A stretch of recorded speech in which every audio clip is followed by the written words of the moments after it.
We don't need those Democrats anymore. We are coming.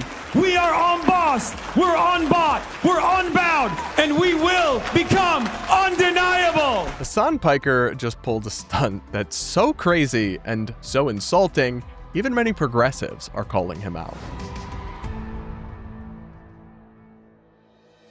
Hey guys, welcome back to the channel, your home for independent analysis and commentary on politics, media, the internet, and more. We're going to check back in with Hasan Piker, the far left socialist streamer turned activist, because he was just, bizarrely enough, invited to speak to the College Democrats of America. And the reason I say that that's bizarre, they're the college branch of the Democrats, representing youth in the Democratic Party and empowering the next generation of Democrats. That's their bio. He was just invited to speak to a group of the Democrats. And the reason I call that bizarre is because Hasan is so far left that all he seems to typically do is bash the Democrats. And in fact, he told his audience that Kamala Harris would be basically the same as Donald Trump. So he wasn't exactly, rallying behind the cause or supporting the party last time in the last key election. And yet, even though he's been so vitriolic towards the Democrats, he's now invited to speak to them. And he decided to mostly bash Democrats and then also, I don't think I'm reaching here, dress up like Chairman Mao. At least that's my read on his outfit. We'll get into that and some of the pushback he's getting even from progressive activists. Anyway, let's watch a clip from his speech. No more to Trumpism, but no more to the Democrats who compromise, who conciliate, and who betray us.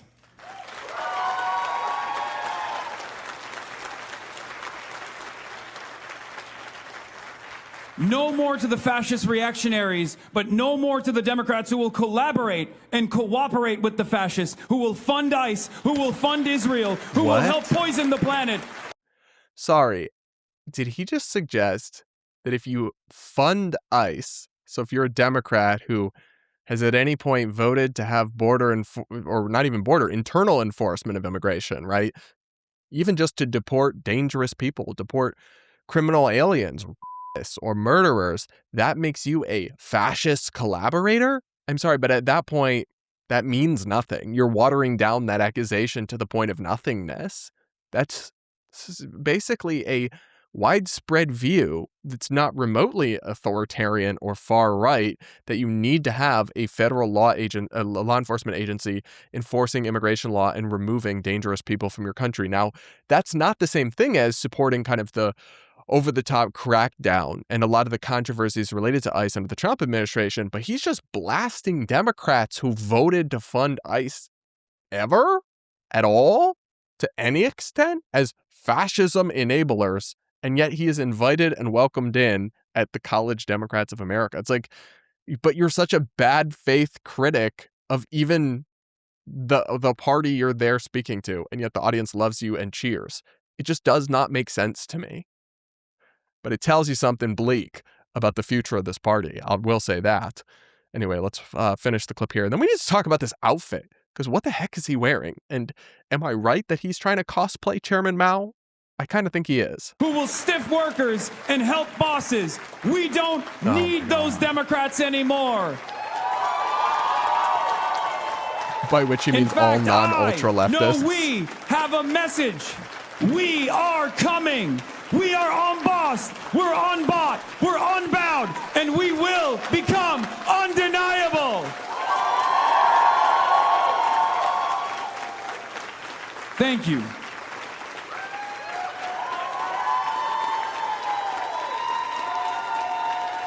So I'm not the only one who found this very strange. I'll read you a Twitter thread here from Shannon Watts.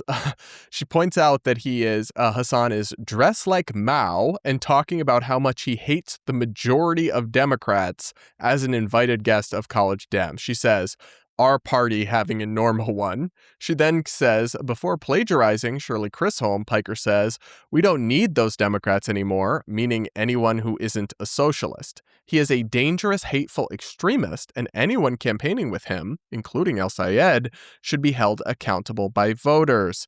Then she points out this clip of him about Mao Zedong and mentions that Mao Zedong's rule in China caused 40 million deaths through policies like the Great Leap Forward and the Cultural Revolution, making it one of the deadliest regimes in modern history. Now, Shannon's thread has gone viral with a lot of support, but also a lot of pushback and hate from his like crazy army of Sims, which you will get. I've gotten in the past when I've spoken out against Hasan, but he has some ride or dies that really do attack his critics. But to me, she's just unambiguously correct. And this is somebody who's significantly progressive and an activist. And I'm pretty sure she has me blocked on Twitter and has for years because she doesn't like my takes. But I can still acknowledge that she is not wrong. Hasan is a hateful extremist. It is bizarre to have an honorary guest at your political conference who seems exclusively, or not exclusively, he also criticizes the right, but like just disproportionately dedicated to bashing the Democrats, often attacking them for like the least bad things about them, which is always hilarious to me. And then yes, has this insane past that he is also a present because he's like cosplaying Mao. How insane is it to get on stage dressed in a costume as an homage to a murderous communist who oversaw like one of the greatest, if not the greatest, losses of human life because of his policies and decision and repression in the 20th century, among many, many, many examples. It's crazy. Anyway, here's him talking about Chairman Mao, a little flashback for you, and how much he loves the authoritarian, communist, socialist, nightmarish figures of the 20th century. The worst among them is his personal fave. Let's watch. I got stopped by a cop who thought I was like making fun of Mao Zedong, which I never would and never will. Mao Zedong is a one of the great leaders of this world. Okay, a man who changed the entire universe, the entire planet. Tell that to the millions of people, tens of millions who starved and died under his regime. For real? Yes. I mean, there was a lot of excesses, let's be real. Excesses. The People's Republic of China would not exist without Mao Zedong. It was just excesses, guys. There was just a lot of excesses. So I'll just read you briefly from the Hudson Institute. They estimate that Mao was responsible for over 70 million deaths in peacetime, more than any other 20th century leader. This is particularly from the Great Leap Forward, his attempt to rapidly industrialize China in the 5 years between 1958 and 1962. The authors that they're referencing here argued not only that the program failed, it produced mass starvation with areas of China resorting to cannibalism. But guys, he was an awesome leader. There were just a few excesses. You know what I mean? Nobody's perfect, really, when you think about it. Who among us can judge? Who among us hasn't caused a few tens of millions of deaths? Oh, wait, that's insane. Anyway, more here. Mao had said half of China may well have to die, and he was prepared for such an outcome. That reminds me of the Lord Farquaad. Some of you may die, but that's a risk I'm prepared to take, or whatever he said in Shrek. Anyway, it almost came true. 38 million people died of starvation and overwork during the leap and the subsequent famine, which lasted for 4 long years. This greatest of 20th century man-made famines exceeded the deaths caused by Stalin's collectivization of the Ukraine. As Mao told his staff, 50 million people might have to die. You can't blame me when people die. But guys, you don't understand. He's like one of the greatest leaders ever, and there were just a few excesses. This guy, Hasan Piker, is like so insane and radical beyond words, yet he is actually viewed as a rising star and being welcomed into the college Democrats. That's a 5-alarm fire. I mean, that's as if the GOP was welcoming Nick Fuentes to the stage at the Young Republicans conference. Similarly, odious and radical, extreme, and hateful figures. I think nobody would dispute that would be an insane thing to do. But because it's Hasan Piker and he's considered culturally chic and mainstream media journalists find him hot, he just gets graded on a totally different scale and just viewed as like, oh, he's just an edgy person. No, he's a radical, insane extremist who supports mass murderers and actively foments violence on his platform all the time. So yeah, it's insane that a party would actually welcome him in. And I honestly, as much as I'm sure she doesn't like me, if she and we disagree on almost nothing or agree on almost nothing, shout out to the Shannon Wattses of the world and the others who are calling out Hasan, because it's like you're witnessing your party go through a hostile takeover by an anti-American extremist organization. It's like, speak out now before it's too late. These people are not known for their commitment to free speech, so once they become the majority, not sure you'll be able to.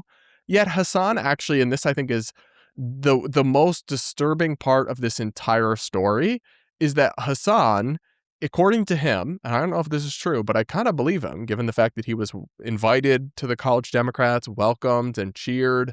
He oh boy, he claims that that's most of the young Democrats are Hasanabi heads, aka Hasan Piker fans. That's his claim.